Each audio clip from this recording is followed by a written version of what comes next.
오늘 말씀을 보면 우리가 마귀에게 붙들려 지배를 받으며 살아서는 안 되기 때문에 성령을 충만히 받으라고 권유하고 권고하고 명령하고 있는 것입니다. 이제 먼저 술 취하지 말라 이렇게 말씀하고 있음을 보면서 이 술 취함에 대해서 말씀을 드리도록 하겠습니다. 오늘 말씀을 보면 술 취하는 것은 방탕한 것이라고 말씀하고 있습니다.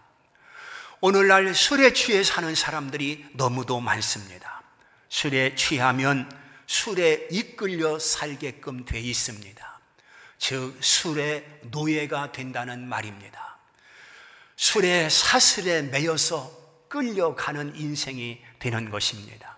정신을 차리지 못하고 판단력도 흐려지고 비정상적 행동을 하게 돼 있습니다. 그리고 거기에 깊이 빠지게 되면 헤어나오지 못하고 중독이 돼버리면 결국은 폐인의 길을 걸을 수밖에 없는 것입니다. 에베소서 5장에서 말씀하고 있는 이 술이 단순히 알코올만을 의미하는 것이겠습니까? 그렇지 않습니다. 바로 돈이 술이 될 수도 있고요, 도박이 술이 될 수도 있고 이성이 술이 될 수도 있습니다. 또한 세속적인 문화가 술이 될 수도 있습니다. 바로 스포츠나 TV가 술이 될 수 있다는 말입니다. 이런 것에 깊이 빠져서 정신을 차리지 못하는 사람이 있습니다. 또한 거기에 깊이 빠져서 헤어나오지 못하는 사람이 있습니다. 그것 때문에 정상적인 생활을 하지 못하고 그것 때문에 가정을 바르게 유지하지 못하는 그런 사람들을 볼 수가 있습니다. 우리 성도들은 무엇이든지 부정적인 문화의 마니아가 돼서는 안 되는 것입니다. 성도들에게 취미 생활은 필요합니다. 그러나 그 취미 생활이 하나님보다 더 사랑하는 것이 돼서 하나님을 잃어버리는 행위가 된다고 한다면 그것은 바른 길이 될 수가 없는 것입니다. 낚시질이나 등산이나 사진이나 취미 생활 가운데 하나가 될 수 있을 것입니다. 그러나 거기에 깊이 빠지고 거기에 취해서 비틀거려서는 안 되는 것입니다. 너무너무 빠지다 보니까 가정도 돌보지 아니하고 직장도 자주 빠지고 그리고 하나님의 날인 주일도 범하게 되는, 하나님 앞에 예배를 드리는 것보다도 거기에 더 취미를 갖게 되면 이것은 바로 방탕이라고 성경은 말씀하고 있는 것입니다. 그러므로 오늘 우리는 이 모든 것이 필요하기는 하지만 거기에 깊이 빠져 헤어나지 못할 정도로 비틀거리는 인생이 돼서는 안 되는 것이고 하나님을 잃어버리고 주의를 잃어버리기까지 빠져서는 안 된다고 하는 것을 말씀하고 있는 것입니다. 사랑하는 성도 여러분, 오늘 방탕이라고 말씀하고 있는데 이 방탕이 주색으로만 되는 것이 아니라 성도들에게 있어서 하나님 없이 세속에 빠져 사는 것을 성경은 방탕이라고 말씀하고 있는 것입니다. 바로 방탕은 무계도 상태를 의미한다고 설명하고 있습니다. 즉 궤도대로 성도들이 목적지를 향해서 나가야 되는데 궤도가 없는 것입니다. 즉 우리 성도들은 율법이라는 궤도가 있습니다. 또한 말씀이라고 하는 궤도가 있습니다. 그 말씀의 길을 따라서 성도들이 가야 되는 것입니다. 율법이라고 하는 하나님의 법칙을 따라서 성도들이 가야 되는 것입니다. 그런데 방탕은 무계도입니다. 그래서 내 멋대로 제 멋대로 자기 생각대로 혼란스럽게 사는 것을 의미하고 있는 것입니다. 그런가 하면 그 궤도를 벗어나면 그것을 탈선이라고 말을 합니다. 정상적으로 가다가 탈선하게 되면 그것은 죽음의 길인 것입니다. 우리가 하나님 말씀을 붙들고 하나님의 법칙을 붙들고 살다가 어떠한 영향을 받아서 이탈하는 경우가 있습니다. 이것을 주님께서는 쟁기를 잡고 뒤를 돌아보는 자마다 내게 합당치 않다고 주께서 말씀하고 계시는 것입니다. 사랑하는 성도 여러분, 하나님께서 성도들에게 길을 주시고 하나님께서 성도들에게 진리와 생명을 주셨습니다. 바로 그분이 예수 그리스도이신 것입니다. 그러므로 우리는 그 길을 따라서 살 책임이 있고, 바로 그 길이 하나님께서 원하시는 영생의 길이기 때문에 이탈할 수도 없고, 우리는 그 길을 포기할 수도 없는 하나님의 자녀들이라고 하는 것을 기억해야 될 것입니다. 바로 탈선은 죽는 길이다. 탈선은 목적지에 갈 수 없는 길이다. 그러므로 성령을 충만히 받으라고 성경은 말씀하고 있습니다. 성령에 이끌려 사는 사람, 성령의 인도를 받는 사람이 되기를 원하고 있는 것입니다. 두 번째, 오직 성령으로 충만함을 받으라 말씀을 하고 있습니다. 하나님이 요구하는 하나님의 자녀들은 성령으로 충만함을 받아서 그 성령의 이끌림을 받아 살아야 된다고 하는 것을 말씀하고 있는 것입니다. 충만히 받으라고 명령형으로 되어 있습니다. 성령님이 너무너무 좋은 분이기 때문에 우리 성도들이 성령님을 가슴에 품고 살아야 할 것을 말씀하고 있는 것입니다. 사도행전에서 초대교회를 보면 그 초대교회는 성령이 충만한 교회로 소개되고 있습니다. 성령이 충만할 때 그들에게 어떤 변화가 일어났는가를 사도행전에서 소상히 말씀하고 있습니다. 한때 한국교회가 성령 충만에 대해서 잘못 오해한 적이 있습니다. 즉 성령 받았다, 성령 충만하다 하는 것을 진동에 두고 이해하려고 했습니다. 그래서 몸을 떨고 머리를 흔들고 손발을 흔들고 이상한 행동을 하면 성령 받았다라고 착각을 했습니다. 또 그런가 하면 입신에 두었습니다. 30분, 1시간 졸도하듯 넘어져서 천국에 갔다 왔다고 황홀감을 나타내기도 하고 신비감을 나타내기도 했던 적이 있습니다. 또 그런가 하면 넘어짐이 성령을 받았다고 하는 하나의 표시라고 생각한 적이 있습니다. 그래서 뒤로 넘어지고 옆으로 넘어지고 앞으로 넘어지고, 이것을 이용해서 부흥사들이 체면수를 받아가지고 성도들을 넘어뜨려서 은혜 받았다고 그렇게 한 적이 있었습니다. 그뿐만이 아닙니다.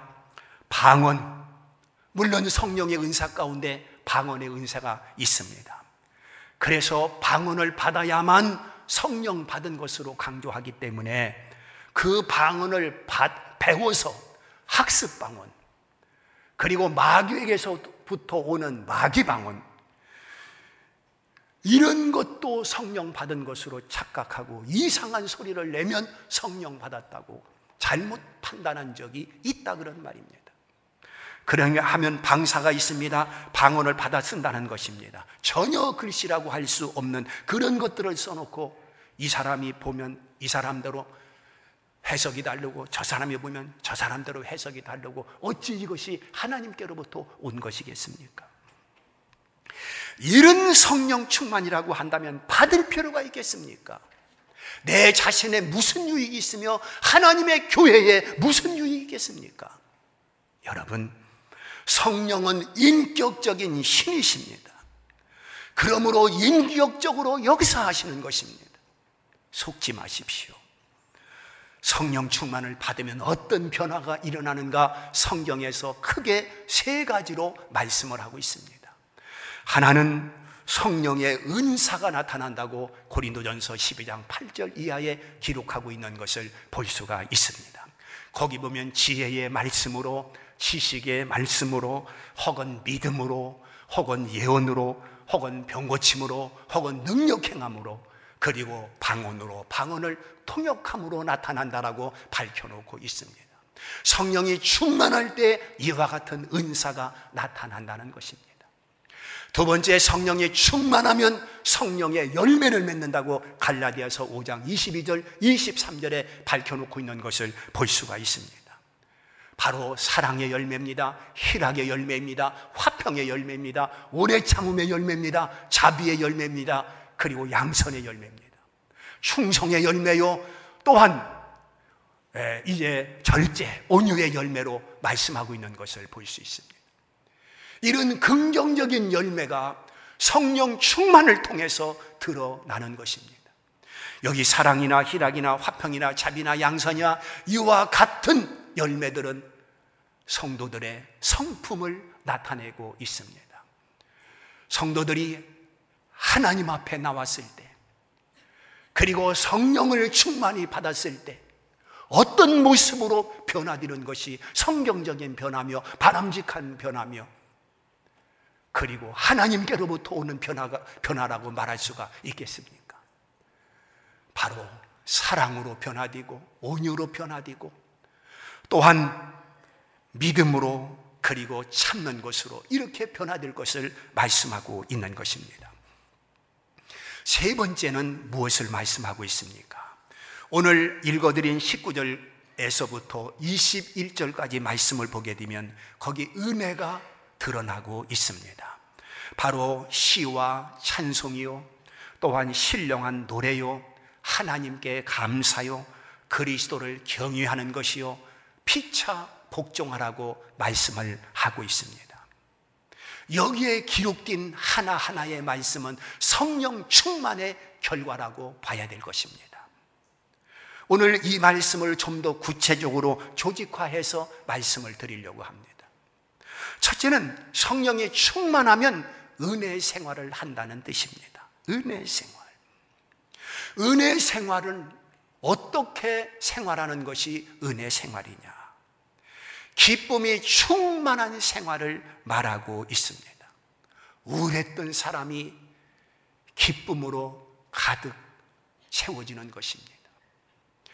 또한 세상에 대해서 비관을 하고, 자기 자신에 대해서 비관하고, 부모에 대해서 비관하던 사람이 성령이 충만하게 되면 그 비관이 변해서 감사가 되고 기쁨이 되는 것입니다. 또한 매사 모든 일에 불만과 불평이 가득했던 사람이 성령이 충만하여 성령의 지배를 받으면 그 사람에게서 기쁨이 드러나고 얼굴에 환한 기쁨이 드러나는 것입니다. 뿐만 아니라 긍정적인 생각으로 감사 생활을 하게 돼 있습니다. 이게 바로 은혜 생활입니다. 감옥과 같은 환경도 절망의 공간이라고 생각하지 아니하고, 거기도 하나님이 함께 하시는 공간이요, 그러기 때문에 은혜의 자리로 보고 거기서 감사하고 거기서 찬송을 부르고 거기서 하나님의 뜻을 찾아서 하나님 앞에 감사하는 것입니다. 바울이 그랬고 실라가 그랬습니다. 사랑하는 성도 여러분, 바로 성령의 인도를 따라 사는 사람은 은혜 생활을 하게 돼 있는데, 바로 은혜 생활이라고 하는 것은 기쁨이 충만한 생활이요, 모든 것을 긍정적으로 받아들이는 생활을 말하고 있는 것입니다. 두 번째는 영적 생활에 활기가 넘치게 돼 있습니다. 먼저 예배가 기다려집니다. 예배가 지루하고 답답하고 마지못해 끌려 드리는 예배가 아니라, 예배 속에 은혜가 있고 예배 속에 감동이 있고 예배 속에 복이 있는 것입니다. 멀다 하지 아니하고 하나님의 거룩한 전을 찾아와 예배 드리는 시간을 가장 행복한 시간으로 아는 것입니다. 예배를 소리할 수 없고 예배를 놓칠 수 없고 예배를 거부할 수 없는 사람이 되는 것입니다. 내 생활 중심에서 예배처럼 복된 시간이 없다고 여겨지는 것입니다. 왜냐? 성령에 이끌려 살기 때문에 그런 것입니다. 성령이 충만한 사람은 기도 생활이 재미가 있는 것입니다. 억지로 기도하는 사람은 10분 기도하기도 어렵습니다. 그 10분도 너무 지루한 시간입니다. 그러나 성령에 사로잡혀 기도하면 그 10분, 20분, 30분 시간 가는 줄 모르고 하나님과 교제를 하며 대화를 나누게 돼 있는 것입니다. 그러므로 성령으로 기도하느냐 아니면 자의로 기도하느냐에 차이가 있다고 하는 것을 알아야 될 것입니다. 성령이 충만한 사람은 봉사에 기쁨이 있고 보람이 있는 것입니다. 억지로 끌려서 하는 것이 아니라 하나님 앞에 봉사하는 것이 너무도 좋아서, 하나님의 거룩한 교회를 섬기는 것이 너무너무 좋아서 하나님 앞에 섬기는 것을 기뻐하고 수고해 땀을 흘리는 것을 보람으로 여기는 것입니다. 하나님의 교회를 가꾸어가는 것을, 하나님의 교회를 나를 통해서 세워지는 것을 행복함으로 받아들이는 것입니다. 또한 헌금에 인색하지 않습니다. 하나님 앞에 기쁨으로 드립니다. 드리면서 그것을 은혜라고 생각합니다. 더 드리지 못한 것을 안타까워합니다. 이런 사람 다 성령의 인도함을 따라 사는 사람이라고 말할 수가 있을 것입니다. 그리고 셋째는 능력을 받습니다. 성령이 충만하여 성령의 지배를 받는 사람은 자신감이 생기고 담력이 생기고 용기가 생기는 것입니다. 여러분, 순교자는 그냥 되는 것이 아닙니다. 칼끝 앞에 두렵지 않는 사람이 어디 있겠습니까? 그 모진 고문 앞에 견딜 사람이 누가 있겠습니까? 그러나 그 모진 고문을 견디며 칼끝을 무서워하지 아니하고 목을 내릴 수 있는 것은 성령께서 인도하셔서 죽음도 두렵지 않게 만들기 때문에 가능한 것입니다. 바울이 아그리빠 왕 앞에서 복음을 증거합니다. 아그리빠 왕이여, 내가 결박된 것 외에는 당신도 나와 같이 되기를 원하나이다. 아니, 왕 앞에서 이게 할 소리입니까? 어떻게 왕 앞에서 이런 소리를 할 수가 있겠습니까? 성령님의 지배를 받으니까 담력이 생기고 용기가 생기기 때문에 가능한 것입니다. 여러분, 살면서 시리와 낭만 가운데 있습니까? 자신감을 잃었습니까? 나는 아무것도 할 수 없다고 자기감에 빠져 있습니까? 하나님 앞에 기도하여 성령에 붙들리면 그 사람도 자신감이 생깁니다. 담력이 생깁니다. 그렇습니다. 된다는 확신을 가지고 포기하지 않습니다. 된다는 확신을 가지고 다시 일어나는 것입니다. 마가복음 9장 23절 말씀처럼 할 수 있거든이 무슨 말이냐? 믿는 자에게는 능치 못한 일이 없느니라. 이 말씀을 붙들고 자신감을 갖는 것입니다. 그 다음에 성령이 충만한 사람은 그리스도의 성품을 가지고 살기를 원하는 것입니다.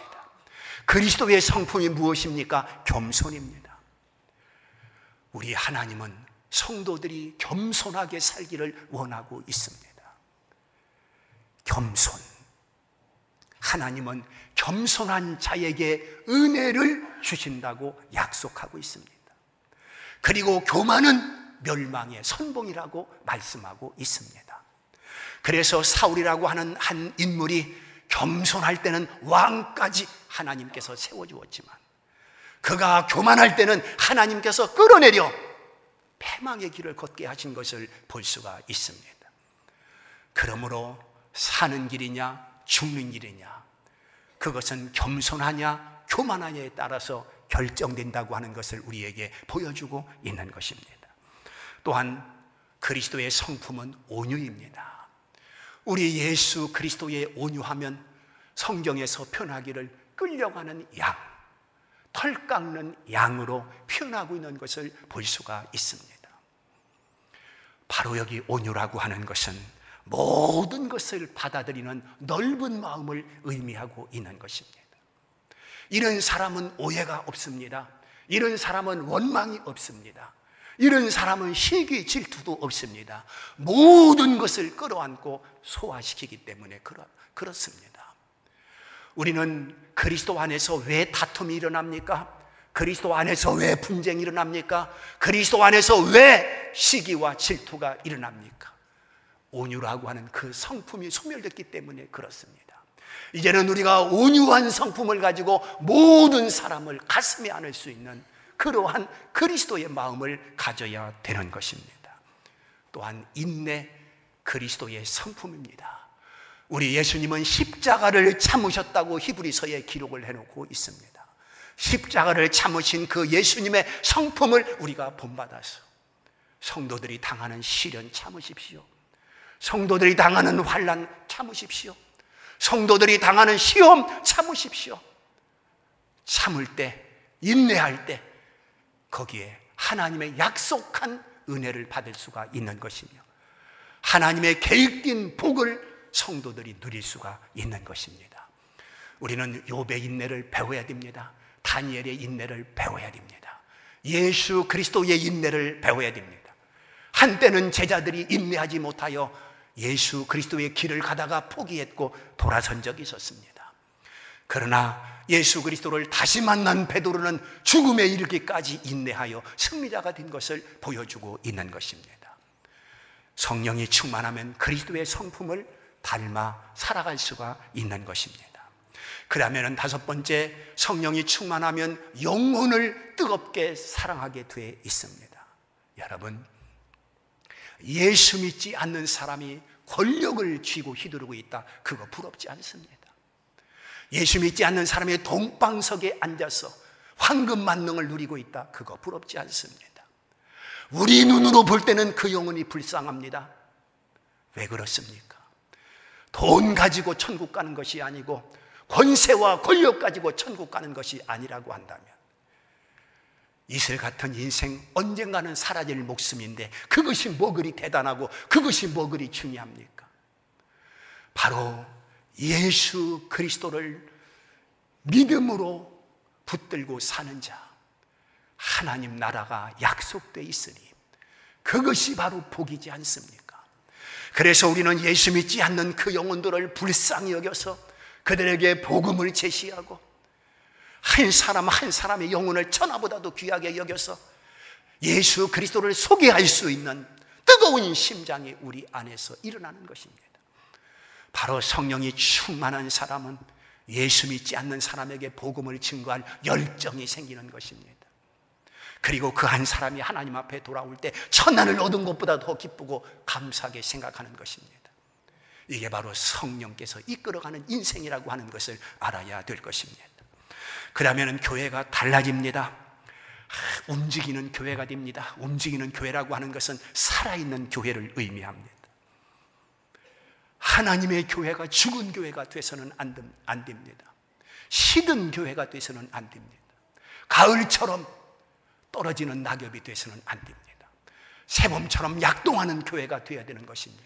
여름처럼 왕성한 교회가 되어야 되는 것입니다. 그러므로 하나님의 교회가 이렇게 정말로 교회답게 움직이는 교회, 서로 각자의 책임을 다하고 서로 하나님께서 맡겨주신 그 직분에 충실한 그런 교회가 될 수가 있는 것입니다. 그런가 하면 나누는 교회가 되는 것입니다. 초대교회 성령을 충만히 받았을 때 자기 것을 팔아서 필요한 사람에게 나눠 주었다고 말씀하고 있지 않습니까? 바로 이 세상에서 교회를 바라볼 때에 왜 교회가 세상 사람들에게 부정적으로 보여지고 있습니까? 그것은 교회성을 상실했기 때문에 그런 것입니다. 바로 교회성이라고 하는 것은 세상의 빛이 되고 세상의 소금이 되는 것이 바로 교회성이지 않습니까? 그것은 나눔을 통해서 베품을 통해서 만들어지는 것이지 않습니까? 그럴 때 진정 교회다운 교회로 제자리를 잡아갈 수가 있는 것입니다. 이제 성령 충만을 통해서 세상 술에 취하지 아니하고 성령에 이끌려 살 수 있기를 주의 이름으로 축원합니다.